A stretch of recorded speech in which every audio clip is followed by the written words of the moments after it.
notes, and that way you'll keep the class flowing. So today was Tuesday. Today is Isru Chag. It's the day after the holiday. So why is it such an important day? It should be just a regular day. But today happens to be a very special day. Isru means after? Isru Chag is the day after the Chag. It's a day right after the holiday. Every holiday has an Isru Chag? Every day has that day after. You know, like Sukkot has the day after. Hey, Harry. Nice skateboard, Harry. What's up, Harry? How you feel? Have a chair right here. So every holiday has that day after. Sukkot has it, right? We have Rosh Hashanah. Every day has that. It's like a certain glow that carries on from the holiday, right? Feel it. Something about that special day. It's a very interesting day. There's a interesting halacha when it comes to Pesach. They speak about Pesach. There's a halachot that speak about Pesach, like the Bikur Chametz, B'tikat Chametz, all that stuff leading up to Pesach. And in those halachot, when the Shulchan Aruch it speaks about the halacha of Isru Chag. So before we even speak about Pesach, it's in the middle of Pesach, it already speaks about after the holiday. So there's it's a famous question, like if I'm speaking to you about Friday, all the halachot of Friday, don't tell me a halacha about Tuesday. Just first deal with what I have now, and then deal with after.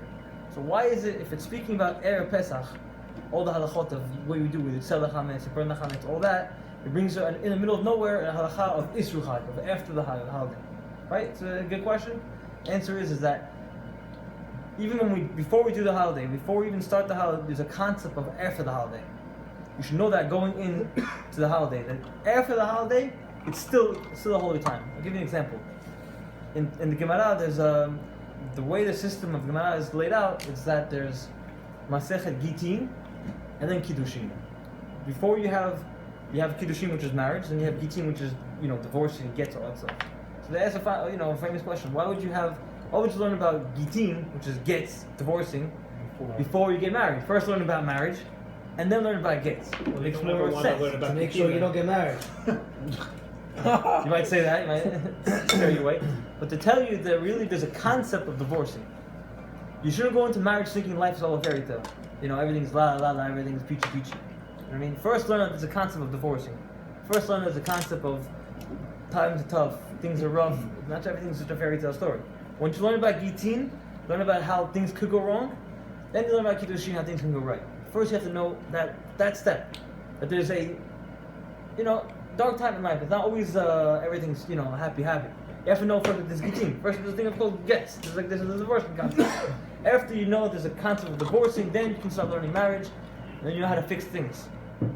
Same thing with here. When you learn about Isru Chag, you learn about first know that after the holiday, it's also part of being a Jew. It's not just the holiday itself. It also carries over.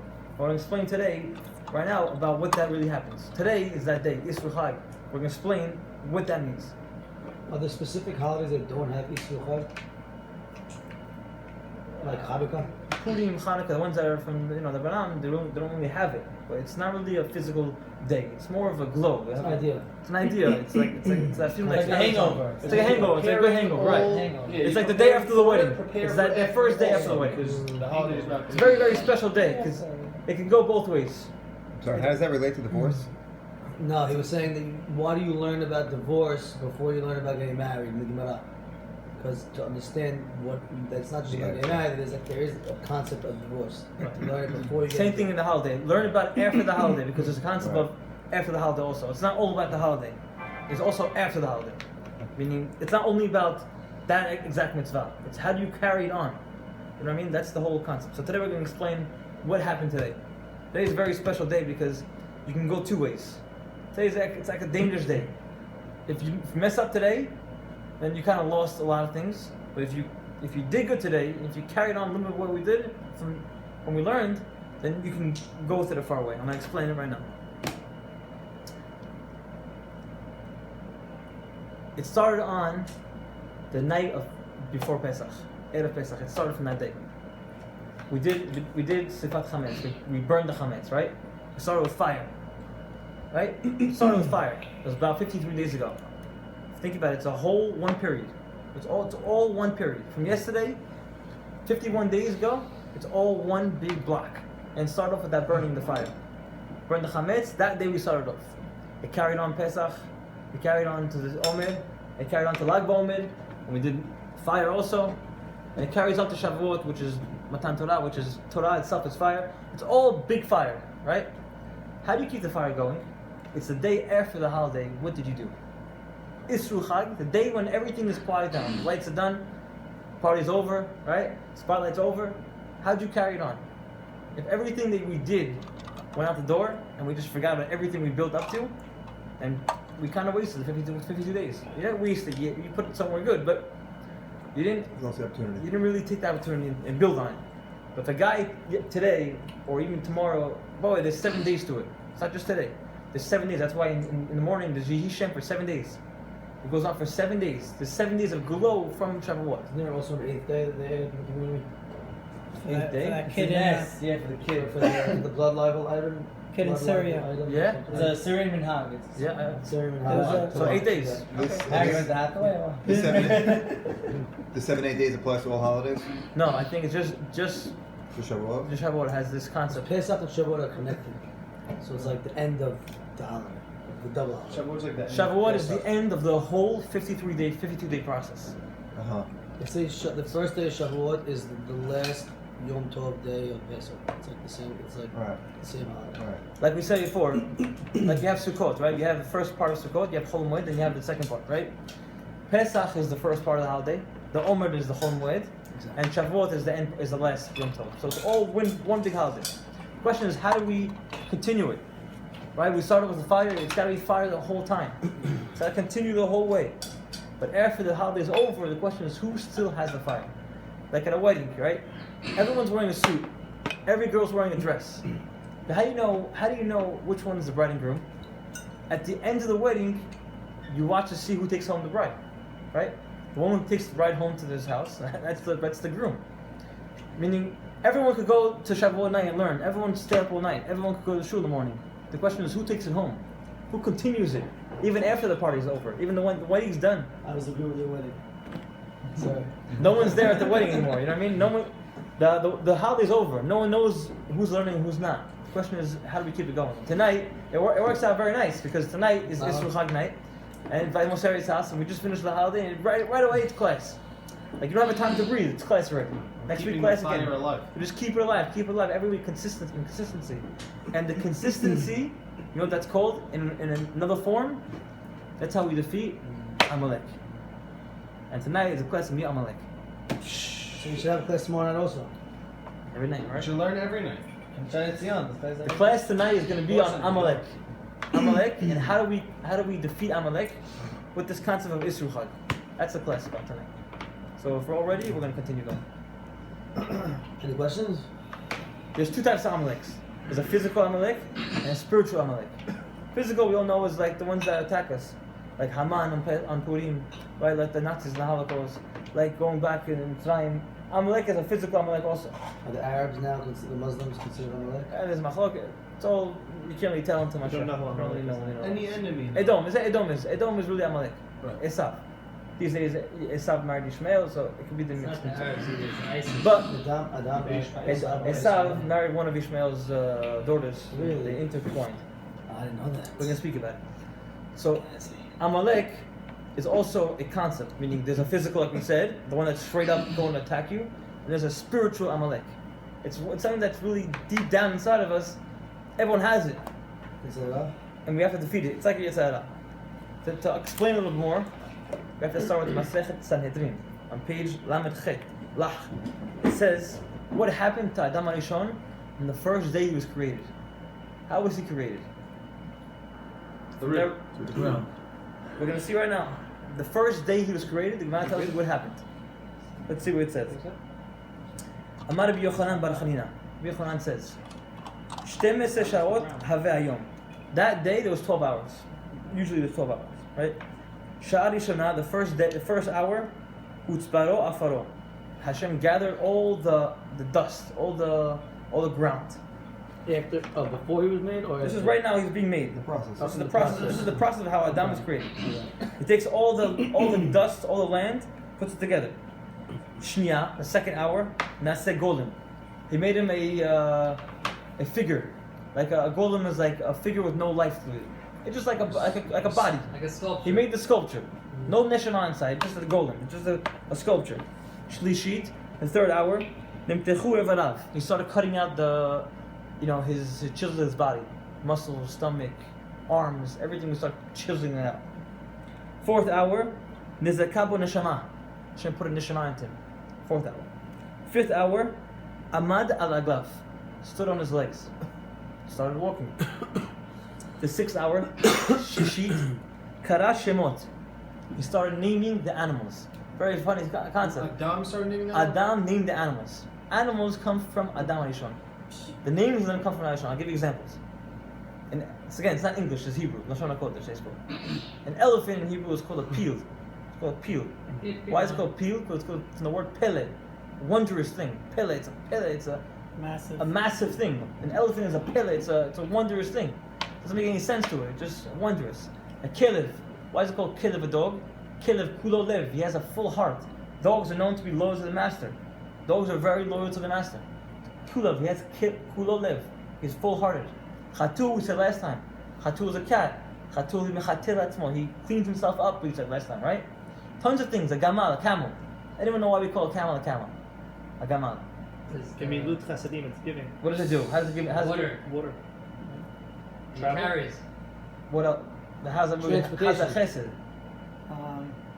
Very, very In the desert. interesting thing. Choose its cup. The camel, listen to this, a camel, when someone comes to attack a camel, what does it do? It lifts up his front two legs and it screams. Makes a loud scream. Why does it do that for? It gives the person that's attacking them a chance to run. It gives them a warning. The camel, if you're attacking a camel, lifts his two legs up, it makes a loud scream. Like a horse. And not a horse sound, it just made this horse sound. Yeah, but the horse also does Whatever. No? The Gemara says a camel does it. It doesn't say that the horse does it. It says The horse it is It gives the attacker a warning. gives the attacker a warning before it attacks him back. And then before you attack me, I'm gonna give you a warning to run away. There's chesed with the guy attacking him. It gives you a chance to run away. What's Why, a camel in Hebrew? what's a Camel is strong. Camel. It can Stomp you? it can stomp you. It can attack you, trample you, whatever it is. Has a Sure, it camels can could definitely to beat you. do well in the wild. I don't know If a cat comes to attack a camel, so I'll do it. Nay. Russo was Daryl though, so. Huh? Russo was Daryl. I don't know. Private jokes? I don't know. It's trying to be funny on camera, but it's not working. Any significance with the chamor? You're gonna see Chamor has chomriut, has materialistic. Mashiach comes on a Chamor. Anyways, What's a chamor? Chamor is a donkey. Donkey. A donkey. You're gonna see. But let's continue the class and the topic the way it is going. So a camel has chesed. It's gomel chesed. Lets people run away and then it attacks you if you want to attack it. We'll continue. A sus. Why is it called sus? A horse. Why is it called sus? Sas. He's always excited to go. Sas v'samech. He's always excited to run after to do his master's job. Like Bnei Yisrael, we're always happy to go. Horses. So a lot of different things have different, names. Every animal has a certain name. Dagim, anything you want to say. Tziporim, everything has a name for it. Everything has a reason for that name. And that's from Adam Rishon. Wow. Adam Rishon gave each animal its characteristic, and not only did he give it its name, he gave the animal its trait. When he gave the name, He gave it the trait, or they had the trait and he named he gave it the because trait. of- The name is a trait. I have a question. When did he create this? In the Day, beginning hours? fourth hour. It says here, So no, then it's how- fourth hour. Fifth It's hour. 6 Fifth hour. hour. The animals weren't created yet. How did he give them names? No, they were. They were. Before Adam. They were created. Animals on the fifth day. Oh, that was fifth day? No, Guys, animals- animals and people were all created on day 6. No, animals No, way animals created before. on a different Animals day. created day 5. Day Behemot 5. and chayot were day 6. And the birds were on dagim day and three. the You're wrong. birds were day You're 5. wrong. No, day No, 5. I'm asking. What day was it? Animals were before Animals are humans. for before sure. humans. Animals before humans. Yeah, we Yeah, had that whole class about the Day ant. five. So then You're how right, were but it's they all day from, 6. how were we No, from, it wasn't. how were they Day from 5 us? and 4. They were before Like us. that. When? How they from? That was just the So before Adam I was was speaking about the monkeys in that situation because some people were punished and they turned into monkeys. That's totally different than So this. strictly monkeys. Just monkeys in that case. no, but not only, Just but there were monkeys. also monkeys course. before that. Before that, So monkeys. my question is, before Adam gave them their traits, There was were no what? names. They were just they had no personality. No personality. Just animals. Just things. But Adam gave them his true. You know what? He saw them. He saw how they act. Gave a name. The name is a trait. When people name your kid, Right. when you give your kids, the kid's When you name. call someone Neff, it becomes Neff. Not funny. Guys, come on. Oh my God, these jokes. Yeah, come on, guys. Keep it cool. Adam. Everyone has a surname. Adam. Adam Arishon. Ah, he's hooked right there. Aaron. Aaron.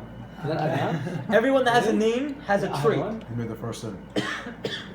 That's why they didn't name All Adam. right, come Guys, on. continue the class. Come on, Continue the come on, class. come on. Yes. Everyone has a name. Every name that person has a trait. If you know about it, a lot of people have different names. It's really characteristic of the trait. And the Gemara speaks about it also. Guy that has Moshe's name, he has a capability to lead, like Moshe Rabbeinu. Yosef, people are jealous of him. A lot of different things with names. Not just Chesed, there's a lot of Chesed. A lot of different things. So let's continue. Makes sense. On the 6th, he named names. On the 7th hour, Nizdavgalos Chava. Mazel tov, he had a wedding. He got married to Chava that moment. On the 7th hour.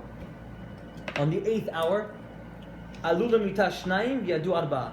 They went to the bed, 2 people. Adam v'Chava went to the bed, 2 people. And came back from the bed, 4 people. Deep stuff. They went to the bed, 2 people, they came back 4. Who? They went to the bed, 2 people, they came back 4. Is that 2 Cain kids? and Hevel. It's not Cain. Oh. It's Hevel and My daughter. more things. By the way, Deep- wait, deep sorry. topic, I'm not into it. David's right. On the So it's 5th day, twins? Wait, no. God created Moving. fishes and water animals, and the 6th day, animals created, basically. Then humans. So humans still come after. Yeah. Okay, let's continue the class. So 2 went to the bed, 4 came off. That was the 8th hour. You can't not go into what that means. I can't get into that. It's a very deep topic. 2 went into the bed, 4 came out. Okay. The 9th hour, nitztava shelo lechol min ha'ilan. He was told on the 9th hour, don't eat from the etzadat. At that moment, at the 9th hour of creation, where he was 9 hours old, Shem said, don't eat from etzadat. On the 10th hour, sarah, he ate. An hour later, he ate. Wow. That whole story of Gan Eden and Tzedakah, everything, one 10 day. hours. it's all one day. Wow. We're talking about time. Questions to time? after the... Okay. I understand your question. How's the day so long? No, it's not. I have a question also about this. Okay, Don't- go. What happened? Okay, my question is. You know what I mean? My question. Don't they say that that it wasn't necessarily one day? It could have been like a long Right, time. Like I said hours. last night in the Shavuot class, I said, take the time, take our human minds, Right. So, put it aside. so it could mean that just the 10 out of 10th time period of that day. It Could've been says, 1,000 years. for Hashem, Could've been a day is 1,000 1,000 years. So, you know, yeah. My question is, so on the 9th hour he told him not to eat Right. An hour from the later. tree. An hour later he ate it. Yeah. But at what hour did Hashem give him the ability to listen to directions, to respect something? You know what I mean? To live, you're saying? To be alive? Yeah, mean, when did he go from Neshama. Golem He to... gave him everything Neshama. and said, "Don't do it." He said, "Okay, thanks for You're the right, by the way. information." What gives him the right to, Yeah. like, there's no Torah. That's a great. Revi'it You know what I mean? is called neshama. In his 4th hour, he got to release neshama. Neshama means a livelihood. He got his life. That's the senses, that's the eye, that's the seeing, it's everything. I'm saying, but, No, right from wrong. but Everything. but before he ate from it, there was no sense of Nice. good or bad. There was don't no, eat from it. but there was no It's like the sense laws of of good or Noah. bad. They were walking around naked. There was no sense of. Yeah, but when God tells you It was not an to order do from something, There was no sense of. It was an order from the embarrassment. creator. It's So you like, yo, wouldn't- just you don't wouldn't be touch that embarrassed thing. I don't if want to you get ate into the thing. it, but just yeah, don't but touch when it. God tells you not to do something, it's It's- wrong if you do it. There's no right from wrong. He never made a decision in his entire life. It says here, Yeah, it says straight up, mitzvah. It's a tzivui. It's not do it if you think makes sense. It's a tzivui. It's a commandment. This is what it is. Nothing else is. Guys, today's a rough day. I don't know why it's Israel. We're getting crazy today. Guys, stop talking till Charles says question. The class is a good class. If we let it flow, you're gonna see that the questions get answered in the end. We'll have Q&A at the end. It's just let's get the You because the know, last write class the questions. Let's get the momentum with that we question. get the momentum. But like, all the answers that we're asking, we're gonna answer. This It's is the God not bucket. just me saying it. But like you said, there was no concept of is it good or bad. It's a commandment. You can't eat from the tree. Don't eat from the tree. Okay. At the 10th hour, he already ate. An hour later, he ate from the tree already. Okay. On the 11th hour, Nidon, he was judged. 11th hour, he was judged. You ate from the tree, you sinned. The 12th hour, which is the last hour of the day, Nitrad ve'halachna. Hashem said, get out of Gan Eden. You're gonna get pushed from Gan Eden. He was thrown out from Gan Eden. Wow. So that was all one day. 12 hours of that day was that whole process. He was born, he sinned, he got married, whatever. He was born, he got married, he sinned, and he was thrown out from Gan Eden. Wait, can you just explain this 12-hour day? Because I thought days were 24 hours. So I'm just trying to understand how. So okay, it's so 12. there's Our human day is 24 hours. Okay. That's how we live. But I explained in Shavuot that there's a concept that time is only in our world. Time is a thing that Hashem created for this world. Yeah. So in Gan Eden, in those worlds, there's no time. Everything is just His own time. Right. So the day of 12 hours is not really our day of 12 hours. It's not from 6 o'clock to So 6 back p.m. then they had 12-hour days, you're saying? It was whatever. The 12-hour day could be 1,000 years. I'm not saying Hours. hour. I'm not. Right. Back then it was Yeah. 12 hours. It was days. 12 hours. Yeah, but you notice already because like when they say what time you can say Shema, it's hour whatever at 12. No, that's different. No, Okay, that's we're our not getting laws. into- That's an our day of our common day. That came when there was already our time. days. They Yeah. just go by sunrise and sunset. So it's Listen, different. listen, listen. Oh, okay. There's a pasuk that says Kirat Shanim. There's a day that says Hashem's day is like 1,000 years. That's why it says 6 days of creation, 6,000 years. On the 7,000 year Shabbat, Mashiach comes. Whatever, it's different stuff. But there's an idea like that every day is 1,000 years. So whatever you want to pronounce it, 12 hours, 6 whatever it is, half of it, however you want to pronounce it. 12 hours for Hashem that's what happened. The reason why I brought this Gemara is to show you that already he was born, and already 12 hours later he sinned. Yitzhara is already out there. Yitzhara is right when you're born. It's not when you get 30 years old. It's not when you get 50 years old. It's at that moment you're born. Yitzhara already works. How do you see it? From Esav. Esav was in the stomach of his mother, and when she walked by Avodah Zarah, he wanted to get out. How could you say you wanted to get out? There's no good and bad. There's no thinking. There's no knowledge. There's no da'at, right? There's no, everyone's a tzaddik, right? No. Esav, even in his stomach, he was a rasha. Even when in his stomach. Get punished for it. Before you even know. It said Esav came out with teeth. You know why? Because when he was in the stomach of his mother, you know what he said? He said, if I come out with my twin brother, right?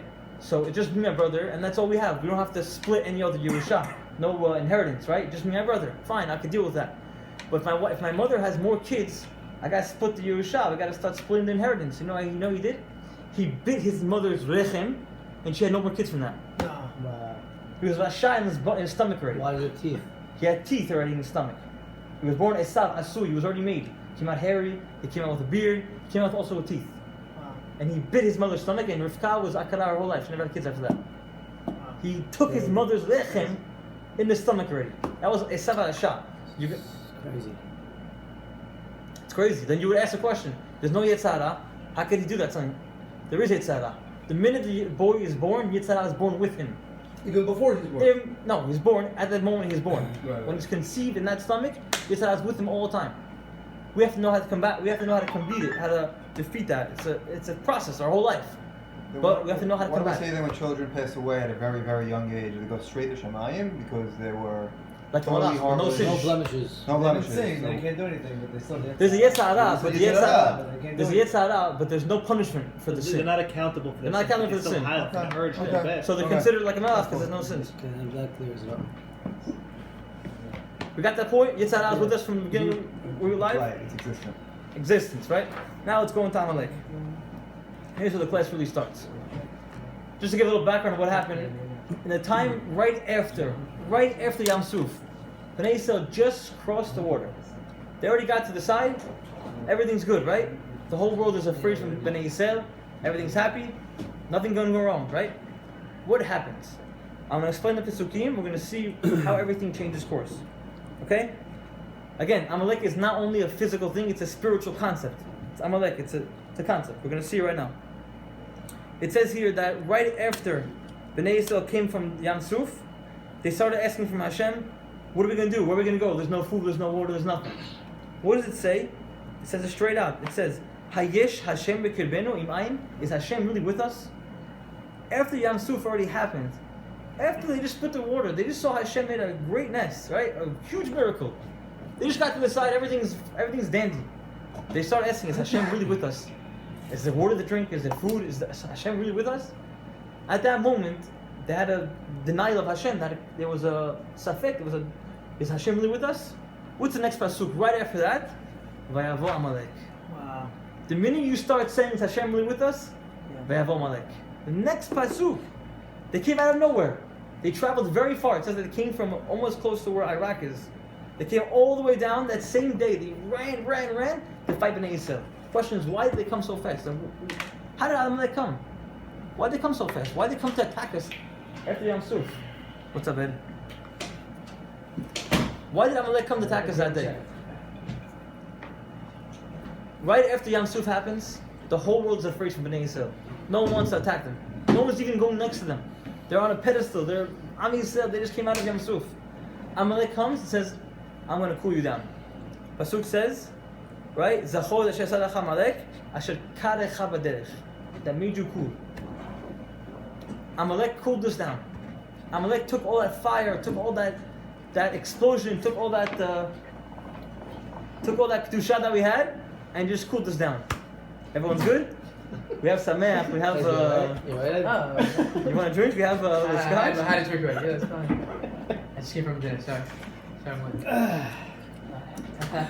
Today's a funny class. Everyone's Yeah. Eat scotch. Alright, Someone get him scotch. I should have came. I just served English. Hey, you want a drink? I should have came. He wants drinks. Oh, here's my question. 2 minutes to go I once heard that all the miracles that God did in Egypt were capable of being thought of as natural. Sorry about that. Yeah. It's just something that wasn't necessarily a miracle, and that's why Paro never really let them go until the end, Right. including Yam Suf. Yam Suf, it just looked like it was like a big tidal wave, and it happened to be a place to walk. Right. So you can compare it to the Holocaust, right? So a Holocaust, the people survived, and they didn't necessarily think of it as a miracle because they're so banged up for being enslaved in concentration camps and they're seeing the whole family dying that they don't believe in God anymore. Even though they should have seen being saved from the Holocaust as a miracle, they still thought of it as Right. there's no God. So Right. it's a similar concept. So Yeah, what, but what he's saying, what he just said just now, that's what Amalek is. Wow. What you just said, that's what Amalek is. When you start Let me explain. confuse Give me a Hashem's second. miracles with coincidence, If No, you but, got- but if so you ask if a he's question, a I gotta Holocaust answer it. survivor, Give me you the blame a You're Holocaust trying to say, survivor. go If you ask a question, I have to answer it. Do you blame a Holocaust survivor for not believing in God? No, that's not the question now. That's not the case. You don't blame him. Why? You change topics. You change topics. You change topics. It's the same thing as even more so than they were slaves for 200 years. Let's get the class going. Let's continue. How am I wrong? There's a pasuk that says what you just said. It says before Yam Suf happened, it says, "Vayavo ruach kadim azak kol halaya." There was a strong wind the whole night, right? There was a strong wind. There's a question, the famous question: why does it have to show that there's wind? Why does the Torah mention that there's wind that whole night? People are going to say, you know what? You know why there's Yam Suf? Because wind came and split the water. Right. That's what they're going to say. It's not a miracle. It's just a coincidence that the wind came the whole night. It says here, wind came the whole night, and that split the Yam Suf, right? The reason why they wrote that there is to show you that, yeah, think it's coincidence, think it's nature, no problem. That's Amalek. Amalek tells you it's just a wind. Spiritual. It's spiritual Amalek. I'm not It's not a saying- physical Amalek. Okay, I understand what you're saying, that is the Amalek. But you can't blame them. you can blame them. No, you can't. You can't blame No, We're not judging. We're not speaking about blaming You anyone. can't We're blame a not- Holocaust survivor for not believing in That's not God. the class. That's not Ali, the we're not class. judging anyone. I'm saying, so, It is what it is, you know. We're not blaming anyone, and that's not a class in that. but you kind of blame them when you said they came out of the thing and they. No, we we're just telling you the said where's history. God. I didn't finish the Okay. the topic. Right. I didn't blame them. I didn't say that they blamed Hashem because of the Yam Suf. They came out of Yam Suf and everything was fine. They were complaining not because they thought Hashem wasn't there. They were complaining because there was no water. They came to the desert now. They The want Yam Suf food, split. water. Everything's fine. Now they have no food. Now they have no water. Now they don't know where to go. They start questioning Hashem. It's not because they didn't believe Hashem split the sea. They think they know Hashem split the sea. They know that there was miracles beforehand. It just sometimes you see a miracle, you believe it. 10 years later, what happened to you? You still believe in Hashem? Sometimes you see a miracle. You get some guy got saved by a car. At that moment, hey, yeah, the guy makes a suda, makes a celebration. He donates 50 grand to the shul. At that moment, he believes in Hashem. But look at him 20 years later. Is he still in that same hype? No, because he cools down. It's not that he didn't believe in it back then. He cools down. A new thing happens. A new life, takes a turn. So he doesn't have that same fire. Doesn't have that same interest at that moment. Inspiration. At that moment, Bnei Yisrael had Yam Suf. They had a huge amount of inspiration. But just right after that, it dwindled down. It flew down. It wasn't just all peachy-peachy like I always said. It calms down. Sometimes it's a concept of after the holiday, when everything cools down. Ah. We're continuing. Everything cools down. It's not just always at a high point. Natural human behavior. Sometimes things cool down. That's the whole spirit. That's the whole lesson of Isru Chag. To know that after things calm down, still keep it up. I'll give you a small funny story. There was once a rabbi comes to the kotel. He's coming to the kotel, and he sees this Breslov Hasid guy, praying by the kotel. You know, Breslov, they're very funny. They have all this excitement and all these funny things. So he sees this Breslov guy praying by the kotel, and then he goes closer and he hears the guy saying, "Hashem, please give me a flat tire. Please give me a flat tire." He's hearing this guy saying it. It's kind of strange. He hears this Breslov guy saying, "Hashem, please give me a flat tire." He's screaming. He goes closer to the guy. He says, "Listen, I know you guys are Breslov. You have some kind of minhagim that you guys do with simcha, you know. But what's the whole thing about giving me a flat tire? Maybe you want a car, so you want Hashem to give you a flat tire, so I'll give you a car. You know, maybe that's what you want." Isn't that a reverse psychology? Oh, you should know. They say if you don't have kids, you buy a stroller. It gives you kids. Right. All different types of things. You want a house? Really? Buy, yeah. All different types of things. That's how you do things. Right. Emunah is like that. You want to have kids? Buy a stroller. Hashem will give me kids. Want a house? You want a house? Buy mezuzot. What do you buy if you don't want kids? You want kids. You want money? So this guy comes closer and he hears this guy saying, "I want a flat tire." Maybe. You might buy a ring. They say you wanna. So he comes closer to this guy. He comes closer to this guy. He sees the guy because he hears the guy saying, "I want a flat tire." He comes closer and he asks him, "Listen, what's the secret? Tell me what's the deepness to it."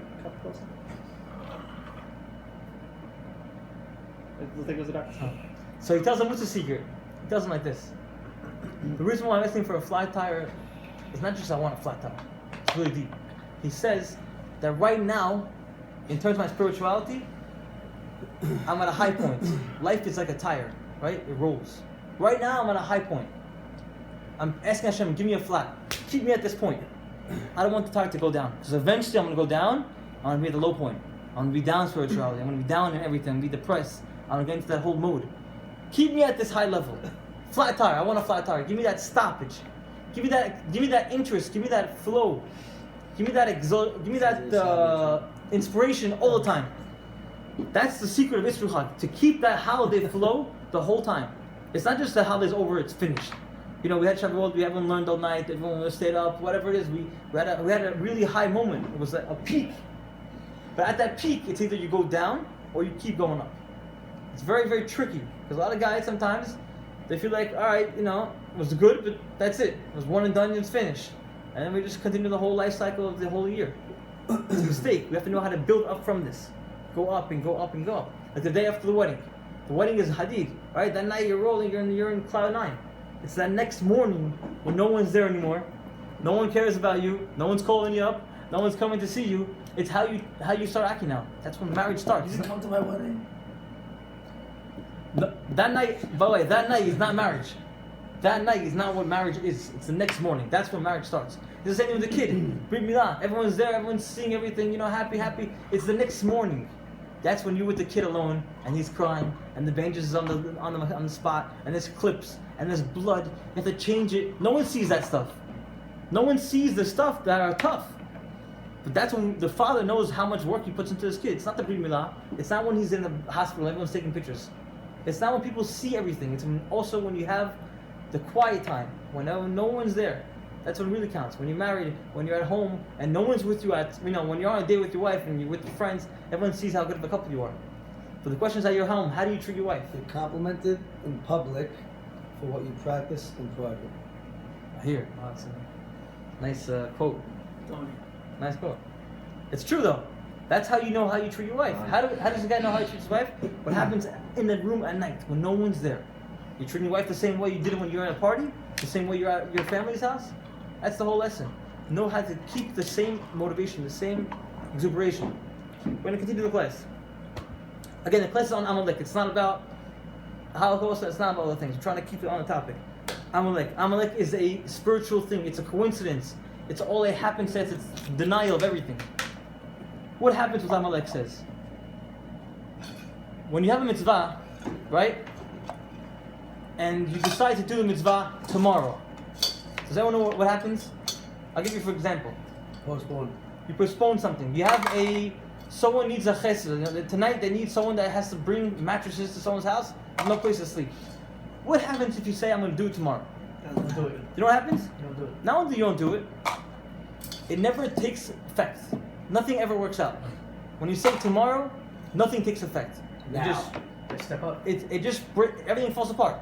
Whether you don't need it anymore, you found it somewhere else, but you lost that opportunity. You lost it. It's gone. You gotta strike while the iron's hot. But you should know that's how this class started. That's how this group started. From Now. that night. From that night. What that is that night. It wasn't later on. It was let's do Tehillim that night. Whoever came that night knows it was that night, right? The 10 guys that same night you found out. That's how it started. That's why this thing is still lasting. Because it took effect that night. It wasn't a week later or 2 weeks later. That time. Like when Rooster said in the chat, who wants to sponsor? 6 guys answered on that moment. That's why this thing takes effect. Because it's Yeah, on that moment. But only 5% of the people actually raise their hand actually give money. At that moment, it took effect. What does it say here? It says that Amalek came to fight with them, right? What does the pasuk say? Look at this very interesting pasuk. It says, "Vayomer Moshe Yehoshua, bechar lanu anashim, v'tzei lachem ba'Amalek machar." Everyone just missed it. Everyone just missed the place. Oh, yeah? Moshe is telling Yehoshua, go pick people to fight Amalek. You know why? Because tomorrow, machar, we're going to fight Amalek. Tomorrow we're going to fight Amalek. Moshe Rabbeinu says tomorrow we're going to fight Amalek. And you should have said now. He should have said now. You know how we know it? Because the next pasuk it says that how they win the war? How did they have to fight that war? It's a funny war. At that war, all they had to do was Moshe Rabbeinu had to hold his hands up. As long as his hands were up, They're winning. they win the war. But as soon as his hands went down, they start losing. Okay? Moshe Rabbeinu was a very, very holy man. Moshe Rabbeinu was a strong man. How could his arms get weak? It says that Aaron had to hold his arms at the end of the point. How does his arms get weak? It's tiring. How is he tired? Moshe Rabbeinu was in the sky for 40 days. He's not eating anything. There's no concept of tiredness by Moshe Rabbeinu. He's not a physical person like we think he is. Moshe Rabbeinu was an angel. How does his arms get tired? You know how? Because he said machar. He says tomorrow we're going to fight Amalek. You said tomorrow, you automatically get weaker. You automatically weaken your spirituality. When you postpone something, he said machar. Wow. Tomorrow we're going to go fight. Tomorrow. Tomorrow we're going to go fight. Okay, tomorrow you're going to go fight. You're not going to have the same power as you would when you usually go fight. If you would have fight that night, his arms would be strong the whole time. Tomorrow he went to go fight, I don't know how to hold his arms because his arms got tired. You're saying take advantage of the moment? Take advantage of the moment. If you don't, that strength, that exposure gets weakened. The class, this group might not have been as strong as it is if it was a week later. If it was 2 weeks later. If people answered an hour later. If it's happened on that moment, take advantage of that exact moment and you build on that. That's what Amalek really is. That's how you defeat Amalek. It's to take advantage of it right now. And in order to defeat that, we have to know that. That's what Isru Chag is. At that moment, we have the power of the holiday within our hands still. If we lose it, if you say next week I'll learn Torah, next week I'll do a class, let's put class on the side for now. In 2 weeks we'll have class again, we lost it. By the way, you should know this class did not stop. Even when everyone was in Pesach and the holiday was done and whatever, and everyone went away, right? We had 4 guys by Zach's house. That night it still went on. It still was consecutive. We didn't break the chain. That's why this class is so special, because it keeps on going, even when people aren't there. So you should know that's also part of how we defeat Amalek, is keeping things going, right? And that's really what I want to speak about today. I want to speak about the fact that it's not about how you do it, it's about when you do it. You can do a mitzvah, but you can do it at the right moment, right? Someone calls up, listen, I need help. Please, I need a donation for someone that needs, to get married. Okay. In 2 months, I give you a donation.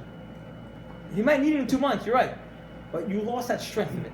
If you give it at that moment, you might know it might take a bigger effect. Like Russo mentioned, at that moment when he said we want to donate, people stood up to the plate. Whether they paid or not, I'm not getting to that. I'm just speaking that at that moment people stood up. When you be a man, you stand up at the moment, that's really what it comes down to. And that brings us to the next level of it. It says that when we speak about Amalek, we always read Pashat Zachor, right? Right before Purim, they hold that Pasha. We speak about Zachor. Zachor, the Shasarach Amalek, everyone bangs, right? In that pasuk it says, Ve'avo Amalek, ki ata ayef ve'agea. He says when you're tired and you're depressed and you have no strength, Amalek came to you. The question is, why does Amalek come to you? Why did Amalek come to Bnei Yisrael in the story? I know I got a little bit of a boring topic, but we'll try to explain a little bit. I'm trying to juice it up a little bit. Why did Amalek come to Bnei Yisrael at this moment? Why did they come? Because they're weak. Because they were weak. It's not because they asked, they were weak in They're Emunah. vulnerable. They were weak in Emunah. Their belief in Hashem was weak. Spiritually and physically. Right. But they were weak at that moment. So when they're weak, all of a sudden Amalek comes, okay? That's why when we say Pashat Zachor, when you're weak, Amalek came to you, okay? So how do you defeat Amalek? Is when you're not weak, right? Understand? The way to defeat Amalek is by not being weak. There's no way to defeat them when you're weak. When you're weak in Emunah, there's no way to defeat them. No, they'll always beat you.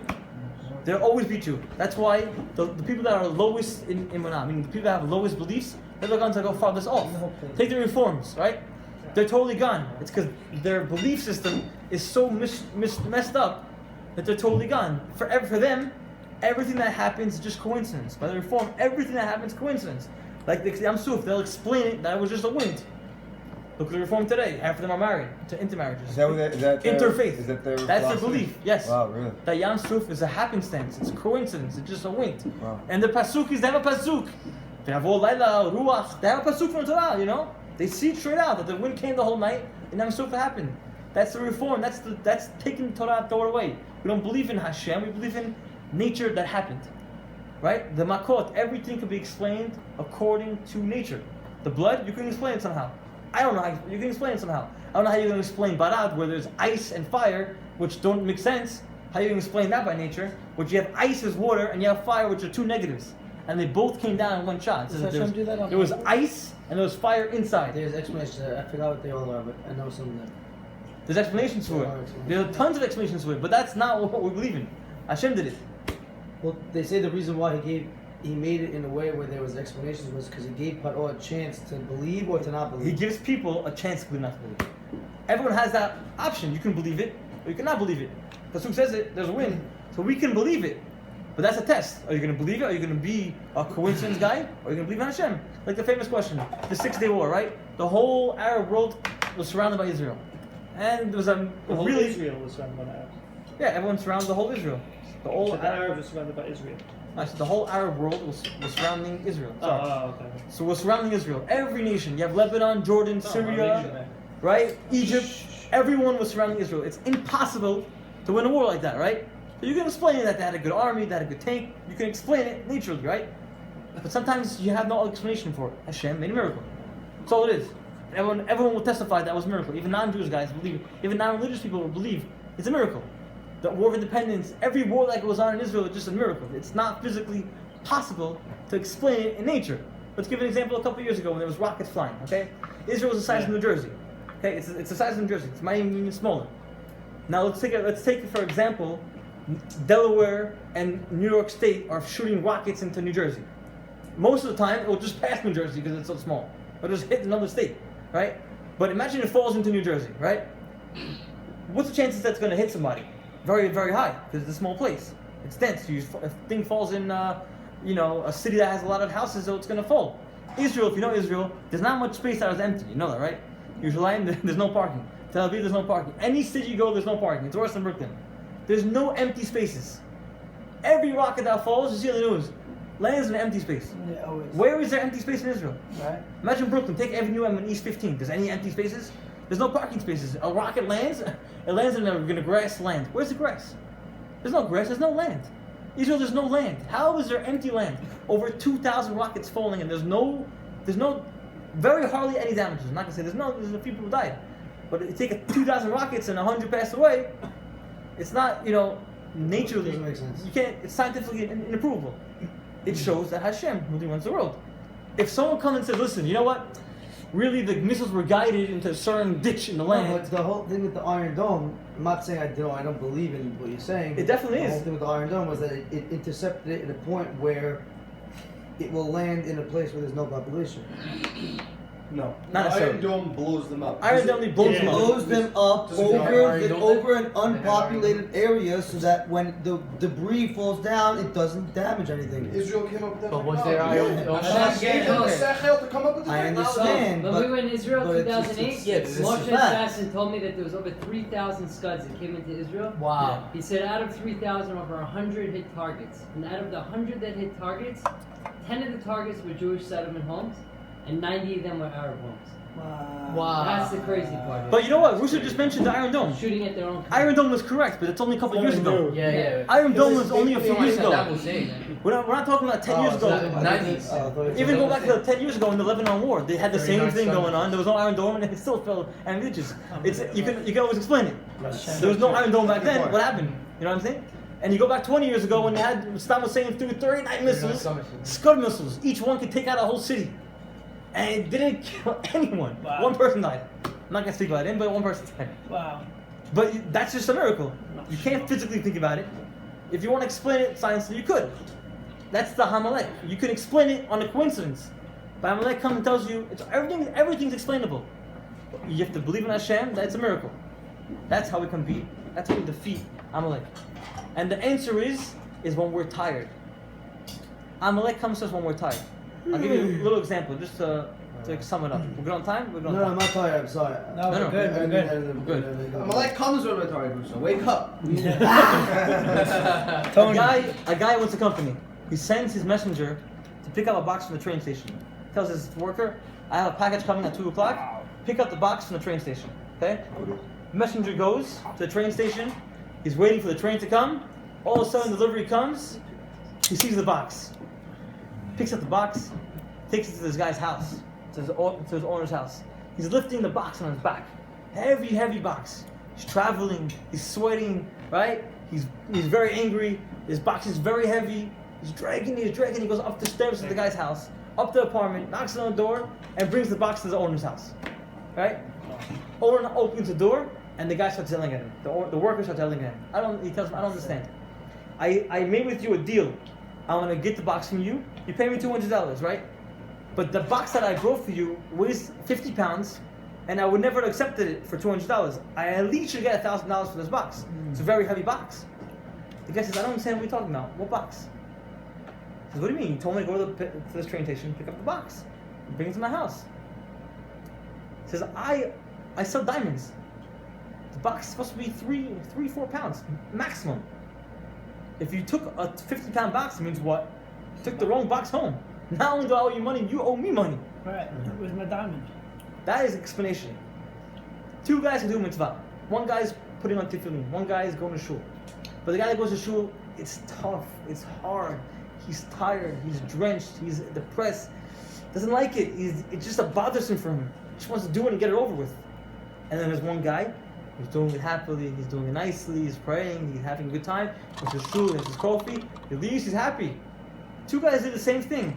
But one guy took the wrong package home. One guy did the mitzvah, it was too heavy for him. And one guy did it, and it was light. So one guy took the package from the train, it was the wrong one. And one guy took the diamonds home. There's 2 different ways to do mitzvot. There's 2 different ways to live a life of Judaism. You can do it with a burden on you, if everything's tough and tired and just depressing. Or just do it happily. Go to shul, we learn, we have class, be married, everything could be doing happily. Like you can be married. You can be married to your wife, and you can hate it. You can hate everything about it, right? Or you can be married to your wife and love it. You can have a kid and love it or hate it. Everything. Girlfriend, you're going out with a date. You're dating the girl. You can either date the girl and love every date, or you can just hate every date and want to get by with it. It's all about how you do it. That's where it really all comes down to. It's how we do the same act. Tomorrow morning, when we go to shul in the morning, or we go to shul in the afternoon, and we hear a thing, it's how we do it.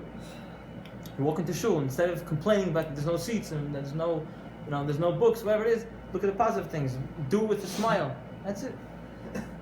And everything we do, we can do the same exact aspect. Just do it with a lighter load. And that way, not only will we have happiness, that way Amalek will not come, because we're not tired, we're not going to be depressed, we're not going to be down. We'll be high, we'll be excited. Amalek will not come. You'll have no problems. Because if you keep your spirituality high, Amalek won't come, like we just saw. The minute you start asking where's Hashem, that's where Amalek comes. So the way to combat that, and defeat it, is by keeping ourselves high motivated. After the holiday's done right now, right? Not easy. Don't let it. It's not easy at all. That's why it's a very hard day. Isru Chag is the hardest day, because when everything is done and the holiday just finished, you just want to go to sleep. When the wedding's finished, that next morning you want to sleep till 12 o'clock. Hajj. But you know what's the true guy? The guy that got married, and the next morning he's up 7 o'clock, same time. Whatever it is, it's not just getting up. It's getting in the flow of things. Keep the consistency. 93 days, 94 days of chat's going on. Consistency. Amalek will not come into our group if it's consistent. The minute we have lapse in a group, it's gonna fall apart. Mark my words. The minute for a couple of days we stop the flow of things, it's gonna fall apart in a second. And that's why there's no chit chat. Because when there's chit chat, that's when Amalek gets his way in there. Starts finagling his way in there. There's jokes, there's things, and everything just falls apart immediately. That's why we make sure that there's no chit chat, there's no games, there's no heki barash. It's a strictly Tehillim chat. Again, there's a little bit of chizuk here and there, but that's the reason why I do this chat. It's to keep things going. The minute someone brings in a joking thing or a little bit of a, non-topic thing, it falls apart. It's going to fall apart. And that just ends up the class. The reason why on Simchat Torah, we finish the whole Torah, right? We do Zotat Beracha, we finish the whole Torah, and that same exact day, the same exact hour, the same aliyah, we start Bereshit bara Elokim. Wow. We go right from the end. It's the same aliyah? Same thing. It's the same. The same thing. Zotat Beracha, you go right to Bereshit. So Chatam Bereshit. The guy finishes the Torah and starts the Torah. The question is, why don't you have a break in the aliyahs? Right? Next guy will go finish start the Torah. You know why? Because the minute you finish that Torah, you say the last word of the Torah. You say Le'enei Kol Yisrael, and everyone stops. At that moment, Yitzhak is dancing strongly. Anything can happen. We don't want to stop Torah for a second. You finish the Torah, boom, Bereshit bara Elokim. Wow. We don't stop for a second. We continue the whole cycle. That's the chat. Continue it. Everything in life. Continue it. The holiday ended, don't stop. Continue it. Soon we have to Shabbat, 3 weeks. Continue it. We have Rosh Hashanah. Everything continues. Everything's a flow. That's the holiday. That's Isru Chag. That's the lesson of everything. Continue things. Consistency. Keep it going. The chat. Everything we do. Keep it going. Keep it going. Friendship. It's life. This group. Really. That's It's life. not That's even life. religion. It's life. That's life. Our religion, our life. Once you Based on slow down on something, it's over. Exactly. Keep it going. Once that goes on, Keep it going. we'll do good. And next week, hopefully, we'll have class. And like that, we'll keep it going. Amen. Amen. It's gotta be. Guys, it's a story next